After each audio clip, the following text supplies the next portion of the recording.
అలసిన వాణిని ఊరడించు మాటలు సహోదరుడు భక్త సింగ్ గారి యొక్క పరిచర్య నుండి అనుదిన ధ్యానములు. ఈ దినభాగము డిసెంబర్ 29. యెహోవా వీరు చూచునట్లు వీరి కండ్లను తెరువమని ప్రార్థన చేయగా యెహోవా వారి కండ్లను తెరువజేసెను. 2వ రాజుల గ్రంథము 6వ అధ్యాయము 20వ వచనము. మార్క్స్ వార్త 8వ అధ్యాయము 22 నుండి 25 వచనములలో ఒక గుడ్డివాణిని యేసుక్రీస్తు ప్రభు దగ్గరకు తీసుకొని వచ్చినట్లు చదువుదుము. సాధారణంగా ప్రభు ముట్టుట చేతనే రోగులను స్వస్థపరచెను, కానీ ఈ సందర్భంలో వేరుగా ఉన్నది. మొదటిగా ప్రభువైన యేసు గుడ్డివాని చేయి పట్టుకొనెను. మనం కూడా ప్రభు చేతిని పట్టుకొనుట నేర్చుకొనవలెను. మనలో చాలా మంది బైబిల్ తెలిసినను దానిని అర్థం చేసుకొనుటకు ప్రభువు చేతిని పట్టుకునే విషయంలో తప్పిపోవారుగా ఉందురు. దానికి బదులుగా మనము మనుష్యుని చేతిని పట్టుకుని వారంగా ఉందుము. ఆయనను ఎంతకాలము నీ చేతిని పట్టుకున్నటకు నీవు అనుమతించదవో అంతకాలము ప్రతి పరిస్థితిలోనూ ఆయన నిన్ను కాపాడును. రెండవదిగా ప్రభువైన యేసు గుడ్డివానిని ఊరి వెలుపలికి నడిపించెను. దీని ద్వారా మనము ఒక ఆత్మీయ పాఠమును నేర్చుకొనవచ్చును. మనము ఆత్మీయమైన గుడ్డితనము నుండి స్వస్థపరచబడవలననినా లోక సంబంధమైన స్నేహము సంబంధముల నుండి విడిపించబడు నిమిత్తము ఆయనచే నడిపించబడుటకు అనుమతించవలెను.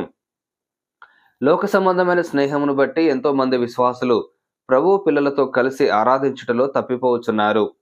నీకు నష్టమును గుడ్డితనమును కలిగించు సంబంధముల నుండి ఆయన నిన్ను విడిపించును. మూడవదిగా ప్రభువైన యేసు గుడ్డివాని కన్నుల మీద ఉమ్మివేసెను, అనగా ఆయన నిమిత్తము అట్టి నిందను భరించుటకు సిద్ధపడవలెను. మనం ఆత్మీయముగా ఎదగవలననిన ఎడల నిందలను భరించుటకు సిద్ధపడవలెను. మత్తయి సువార్త 10వ అధ్యాయము 24-25 వచనములు, 1 పేతురు 4వ అధ్యాయము 14వ వచనము. చాలా మంది విశ్వాసులు నిందను భరించుటకు ఇష్టపడక ప్రభువుకు సాక్షార్థముగా ఉండరు.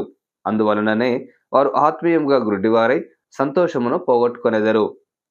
ఎప్పుడైతే ప్రభువు అతనిని ముట్టెనో అతనిలోనికి నూతన జీవము వచ్చినది. అతడు నూతన జీవం పొందినప్పటికీ ప్రభువు తనను నడిపించుట మానలేదు. ప్రభువు నీకేమైనా కనబడుచున్నదా అని అడిగినప్పుడు మత్తయి సువార్త 8వ అధ్యాయం 23వ వచనంలో అతడు అవును ప్రభువా, ఎంత అద్భుతము నాకు కనబడుచున్నదని జవాబు ఇచ్చి ఉండవచ్చును. కానీ అతనిని ప్రశ్నించక మునిపే అతని దృష్టిని గురించి ప్రభువుకు తెలియను. అయినను అతడు యథార్థముగా ఒప్పుకొనవలనని ఆయన కోరెను. అతడు ఎంత యథార్థముగా ప్రభు దగ్గర ఒప్పుకొనెనో ఇక్కడ చూచెదము. నాకు మనుషులు కనబడుచున్నారు, వారు చెట్ల వలె ఉండి నడుచుచున్నట్లుగా నాకు కనబడుచున్నారనెను. ఇతడు తన బలహీనతను ప్రభు దగ్గర ఒప్పుకొనెను. కావున ప్రభువు అతనిని ముట్టి స్పష్టమైన దృష్టిని దయచేసెను. తన నిజస్థితిని ప్రభు దగ్గర దాచిపెట్టలేదు.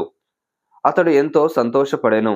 బహుశా నీవు కూడా గర్వము, దురాశ, కోపము, ఏదైనా అపవిత్రమైన అలవాటు లేక అభ్యాసము, స్నేహం చేత కలవరపడుచుండవచ్చును. ఒకవేళ నీవు అబద్ధములు చెప్పుచుండవచ్చును. ఈ బలహీనతలను బట్టి నీ ఆత్మీయ నేత్రములు మందగిలినవి.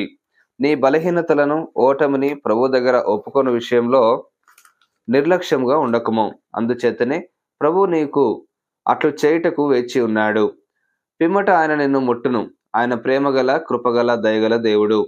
ఆయన నిన్ను మరొకసారి ముట్టి నీకు పరిపూర్ణమైన ఆత్మీయమైన దృష్టిని సమకూర్చును. ముగింపు మాటలు.